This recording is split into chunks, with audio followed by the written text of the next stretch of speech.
Hello, everyone. I'm Natalia Bilbao, and here's what's happening in LA this week. The residents of San Fernando Valley will now have better access to Metro and Amtrak services thanks to a newly funded light rail project. Senator Alex Padilla, Council President Nury Martinez, and Metro officials gathered to share the details about this $5 million transportation improvement.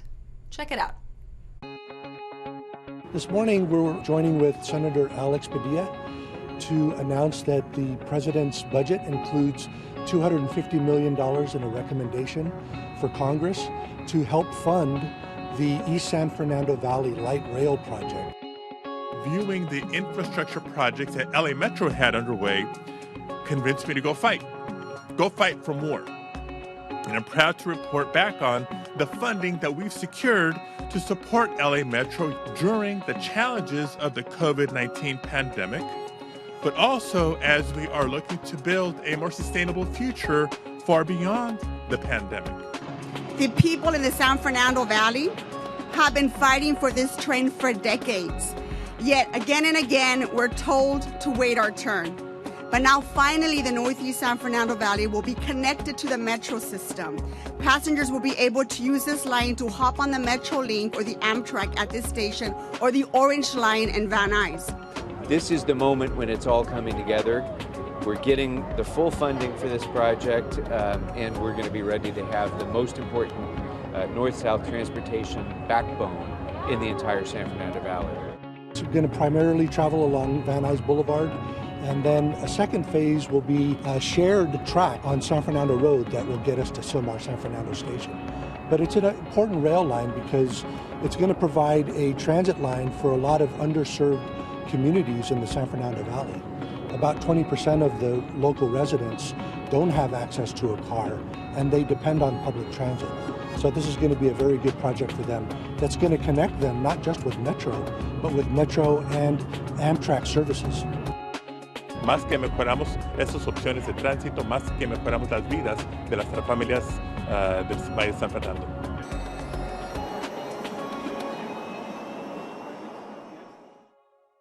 Los Angeles is sometimes described as a concrete jungle, which makes planting trees vital to improve the air quality. It also helps contribute to the wellness of Angelenos by giving them easier access to nature. The Earth Day Soiree is a fundraising event working to make those green goals a reality. Let's take a look. So this particular event tonight is actually a fundraiser. We're raising funds to support the Commonwealth Coalition, that's City Plants, the Los Angeles Conservation Corps, the Department of Recreation and Parks, without whom none of this would be possible, and the LA Parks Foundation. We're coming together with the help of Global Green, bringing new energy into this space and drawing attention to what's possible here. This event is really important because trees are such a big part of our environment. They help us with the air quality, they help us with shade, reduction of heat. The purpose of this event is to create more opportunities for trees in underserved communities that are all concrete and need to have more trees to be able to have a healthier lifestyle. This is an 11-acre nursery that at one point grew 1 to 2 million plants and trees for the city of Los Angeles. And today we're coming together to honor this site and to hopefully inject it with new energy and new attention and new partnerships and collaboration so that we can begin to start growing trees for the future of Los Angeles again. When we have events like this and we really get to celebrate these unique open spaces in Los Angeles, it's really important. And the Commonwealth Nursery is an example of open space that's giving back for generations to come. Greenery is so important. We're learning now more than ever as a result of the pandemic that the one thing that people cherished the most when we were sheltered was the ability to get out into nature. It's healthy, it promotes wellness, and it's precious in Los Angeles. We have so many cars and freeways and congestion that we really have to cherish these open spaces where you can just come relax. You can't see a building around here. You can only hear the animals and see the trees. It's really, really important to our well-being as a society. I would say that the number one thing that this event does is show the beauty and the need for collaboration, because there are many organizations getting involved behind one single act for the planet, which is planting trees. We want everyone to know we're all pulling together to help the people that need it the most and get them more trees. And now on to some other nature news. The residents of Watts will soon be able to enjoy newly refurbished fields and walk paths for kids to play and practice sports in, thanks to new funding. It was made possible when the community came together to bring this positive impact to their neighborhood. We're proud to be here at Nickerson Gardens today, where we're presenting a check for $860,000, which will supplement other funding to help green Nickerson Gardens and the Watts community. And Nickerson Gardens is the largest housing development with the Housing Authority west of the Mississippi. So it's very important to us to bring more resources here to the development. So we work hard on bringing a healthier community here in Nickerson. So the fact that we have this funding that's going to address the gopher holes and the issues here on the field is very important, because now the kids will have somewhere to play, a healthier place to play. The refurbishment of this field is going to help us to do more recreational programming, particularly baseball, football. The walk paths are going to allow us to maybe facilitate track and just really get the kids and the families out to play and to exercise and just have fun. I just think it's really important that we're investing in greening our urban communities, because if you take a look around to other places and other cities, they have a lot more green space than our residents here in Watts do, and that's not right. And so this is one step in transforming that and making sure we're investing in our communities, and they also have access to the green space, so our kids have a place to go to be athletic and to be able to enjoy sports in the outdoors. It's one of the days that we've been waiting on for a long time when you talk about getting things done inside the community when it comes to our young people, our kids. It just helps our kids, our seniors, to see something different in the community. That's one of the fights that we continue to do here in all of Watts, to bring programs and greenery and sports back to the community. Normally when we bus the kids to go out, they see all these things in Beverly Hills, Baldwin Hills, but it's time now to have it right here in Watts. So community involvement has been tremendously important because we had hundreds of applications on trying to decide where and who we were going to pick for community projects. The community here spoke out and they spoke up and said, this is our vision, this is what we want for our community, and that really helped us in deciding to pick this project as one of the 10 out of hundreds that got funded. And so I want to thank the community for their voice and their engagement and their involvement. Let's make sure they're keeping that up so that this community and this facility gets every penny that they deserve. With COVID still lingering and inflation going up, our local organizations need help to stay afloat.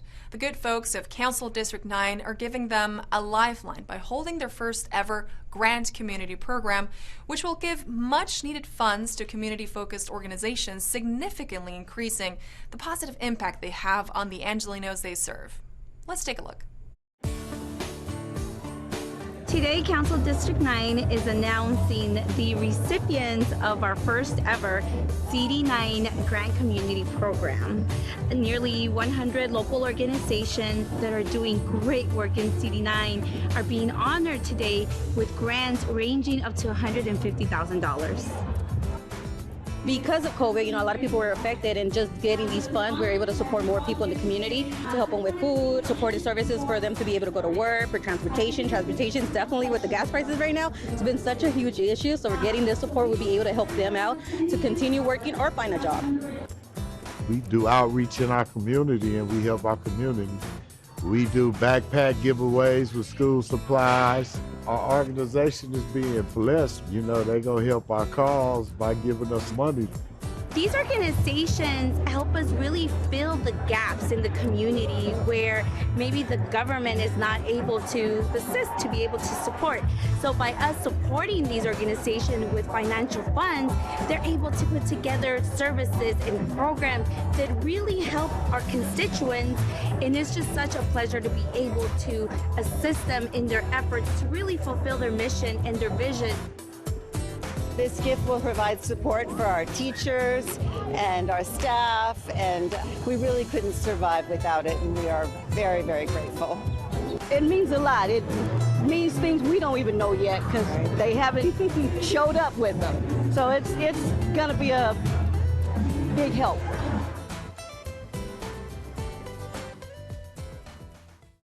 To find out more about other LA City programs to help small businesses and organizations, you can visit ewddlacity.com. The annual Firefighter of the Year Award is presented. A new large-scale solar project is unveiled in Woodland Hills, and Mayor Garcetti releases this year's city budget proposal. These stories up next on City Beats.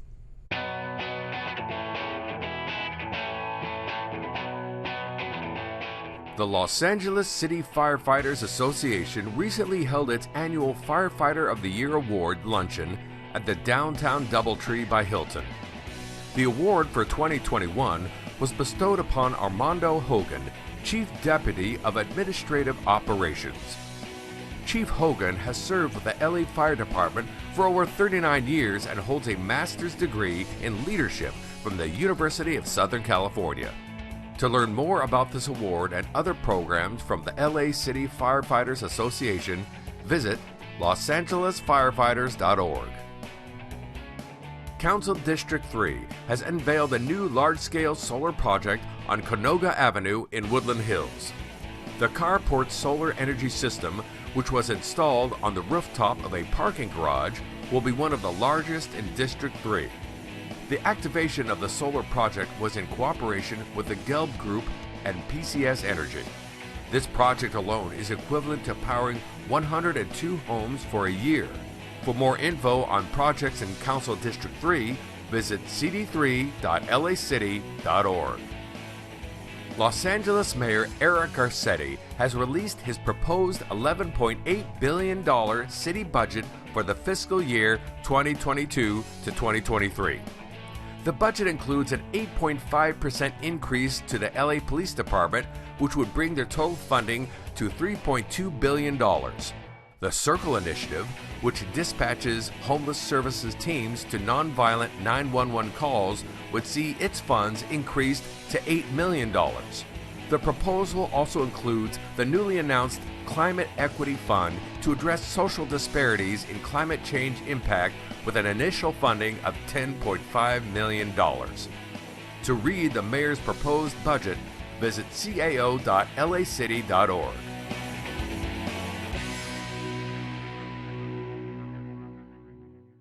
Having a pet is a big responsibility that brings fun, love, and joy to any family. As part of a tradition that dates back to the 13th century, an outdoor blessing of the animal ceremony was held at El Pueblo. It was a chance for people to get their beloved animals blessed and, in some cases, exercised. Check it out.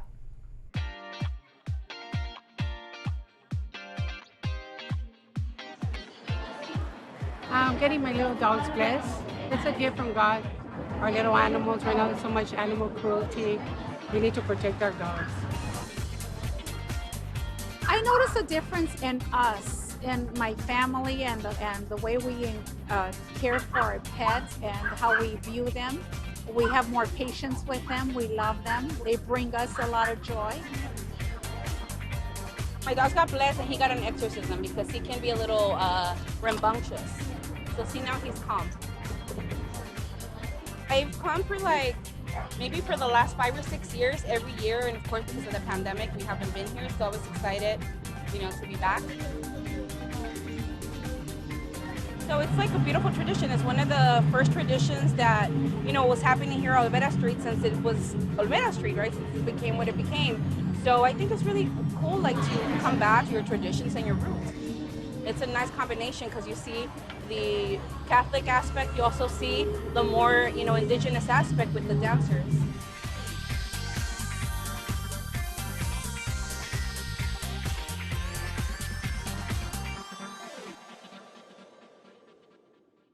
Our beloved animals don't just need to be blessed, but also groomed. To help residents take good care of their furry friends, Council District 14 held a pet service event in Boyle Heights where vets and groomers offered their expertise.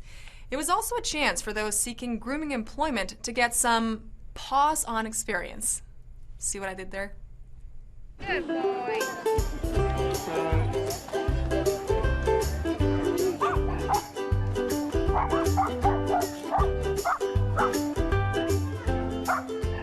So in this community like Boyle Heights, this is essentially a service desert. so they don't have access to a lot of the services that we're being able to provide today. So we make sure that dogs have dental cleaning, that they have their ears clean, grooming. We have free collars, free leashes, that they get vaccines, and that they have all of their shots that they're supposed to have. I brought Churros, that's his name, to get some ear cleaning, his nails, and his teeth clean. Well, it's very helpful, especially right now with, how the economy and everything. Que por veces uno no tiene los recursos para llevarlos y cuando los llevas cobran demasiado caro y entonces es bueno así para ayudar a la gente que esté bajo recursos, ayudar a los perros que estén sanos y que los cuiden bien.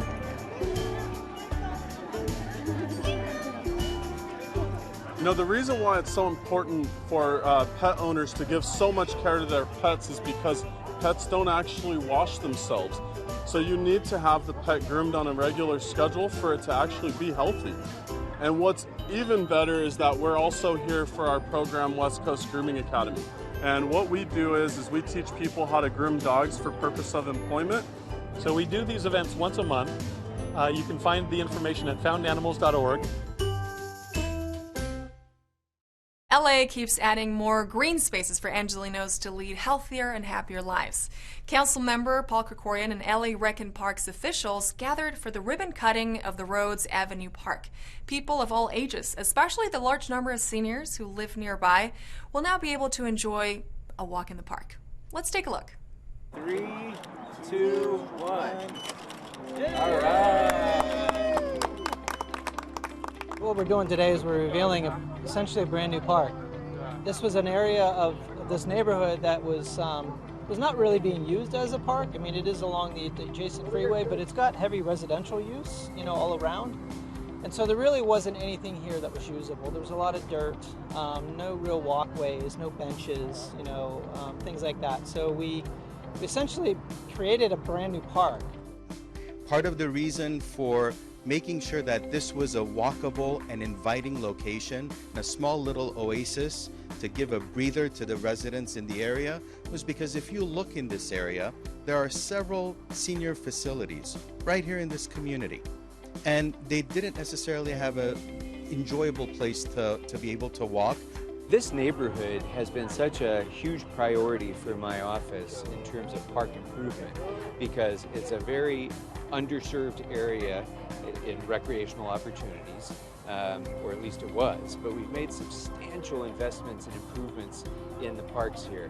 Right across the street, we built 7 artificial turf soccer fields. On this part of the park, we got Prop 68 money, and we were able to utilize that to do substantial improvements here, bringing this park back to life. It's just become an enlivened place, and there's still more to come because this is just phase 1 and we have more investments still to make. I'm a resident of this neighborhood since 1977. With the improvements of the park, I've seen nothing but positive energy from the people coming through, elderly people, even with walkers coming through the park. More people seem to come out and experience the good vibes of the park. It's really, really a special day that we're able to bring this space now back to life, thanks to the leadership of this community and our friends at the Department of Recreation and Parks. Stay up to date on the many services offered by the city's Department of Rec and Parks by visiting laparks.org. When we think about what a library has to offer, we picture tall shelves packed with books and a librarian keeping people quiet. In their effort to serve the current needs of the community, the Los Angeles Public Library is now expanding to include mental health and social services at all of their facilities. Check it out. About 4 years ago, the library did a staff-led initiative that did an investigation into safe and welcoming environment in the library for all who work here and use the library. And out of that 4-year project grew my office, which is the Library Experience Office. I'm a bridge between social service providers and security in the library, and I try to bring a safe and welcoming environment. We are looking to provide at all the branches our request for qualifications, which is a call out for our 72 branches and the central library. So we're looking at system-wide effort, and it is for mental health and social service organizations to respond to the needs of some of our patrons who are in crisis. We're the library. We welcome everyone, whether you have a businessman who needs to print a boarding pass, or a mom wants to attend a story time, or someone wants to learn how to read. This is the same thing. If people are in crisis, they can get help, which is what we provide all the time, resources.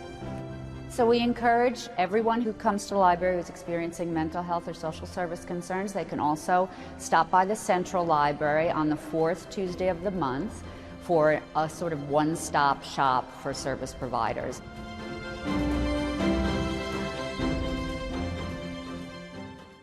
This week, we continue our series of profiling women in leadership at the LA City Department of Public Works. Civil engineer Amber Elton gives us an inside look into her line of work at the Sidewalk Repair Program. One of her biggest rewards is how some people experience a huge life shift when they see their mobility greatly improved thanks to this seemingly small but impactful repair. I am a civil engineer with the City of Los Angeles Bureau of Engineering. I'm currently now with the Sidewalk Repair Program. And so as a civil engineer, we manage projects and programs for the city. Sort of like this one going on behind us. The sidewalk that's being repaired is part of our city facilities sub-program. And what we're doing is we are removing the existing sidewalk, and we will be reconstructing with a new ADA compliant sidewalk. At the intersection, we will be reconstructing and installing 3 new curb ramps in compliance with California Building Code. When I decided to become a civil engineer, I had this idea that I would be in my cubicle, it would be quiet, I'd be left alone, I would be just there by myself with my plans, and it did not work out that way. Which is a good thing. I find that I work very closely with the people here. I get to work with people that are incredibly knowledgeable, and it's really made, for a great work experience. So for that person who submits a request, it's really not just a sidewalk. It can really mean the difference between being able to get out, being able to go around the block, being able to get to the bus stop, go to the store on your own. They're very grateful, and so I do take pride in that work. It's wonderful to hear how it's changed their lives. So yeah, it's just a sidewalk, but for some it can be really life-changing. So that's really my motivation, is to come here and do my best work to serve the city and the Bureau.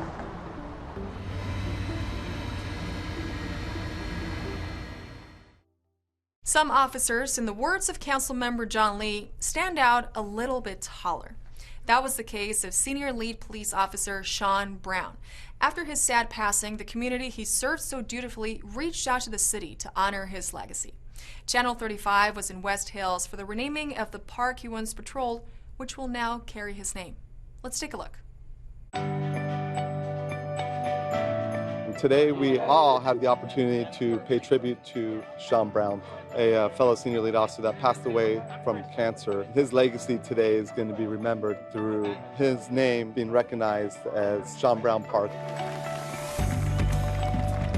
I think everyone knows by now my support of LAPD and everything that they do for not only my community but for the city of Los Angeles. But every now and then there's an officer that just stands out a little bit taller, and that was our senior lead officer, Sean Brown.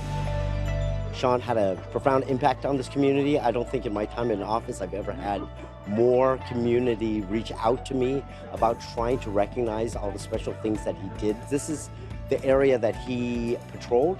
This is the area that he walked the beat on, where he met with the neighbors. Sean obviously made just an extra special impact on them. They needed to do something. They needed to come together to really honor a man that just went above and beyond the job. When someone passes away, you're really only as good as your legacy, right? What you leave behind. And so for this community to fight for the chance for this park to be renamed after him is huge. Because this actually meant that he made such an impact and change, and people wanted to remember him. I mean, that's the ultimate honor, and not only the honor for the community, but also for his family, because now his kids can actually come here and actually enjoy this park and think about Sean in the way he took care of the community. This is such a special honor. I think that it speaks to our family in terms of what Sean meant to the community, as far as what an impact he made on his community here. He was a very special officer, and that the community here felt that as well. He was an amazing man, an amazing father. So it's a great honor to see that the community also felt that about our husband and father. Not everybody gets to have an honor like this, so it just means so much from the bottom of our heart that this was done for Sean.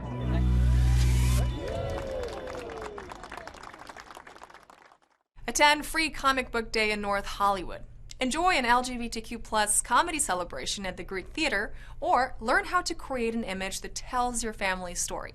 These items up next on Things to Do.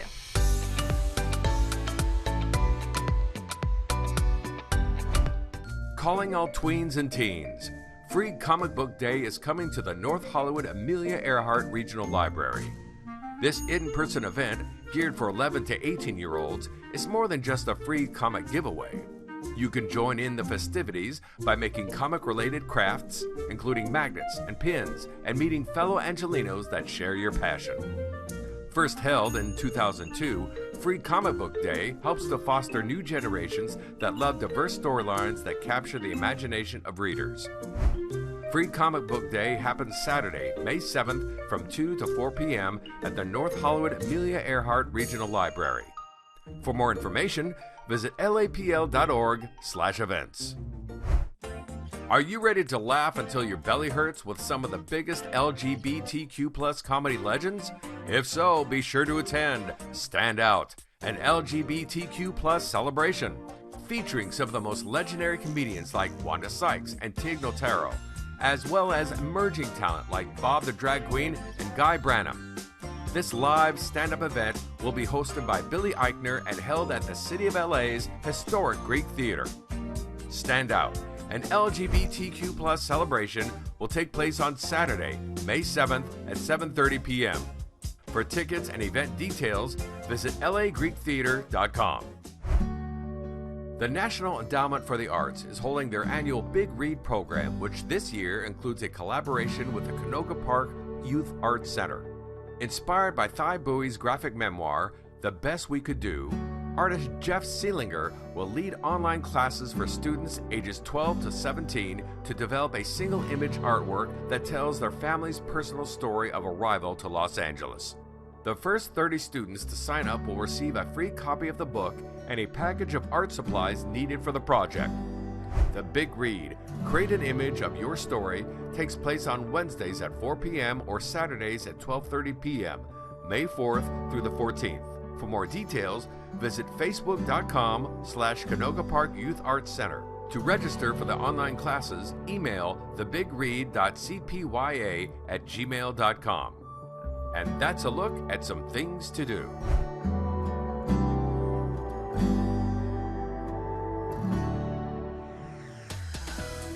And that's it for this edition. I'm Natalia Bilbao, and from all of us here at LA This Week, thank you so much for joining us.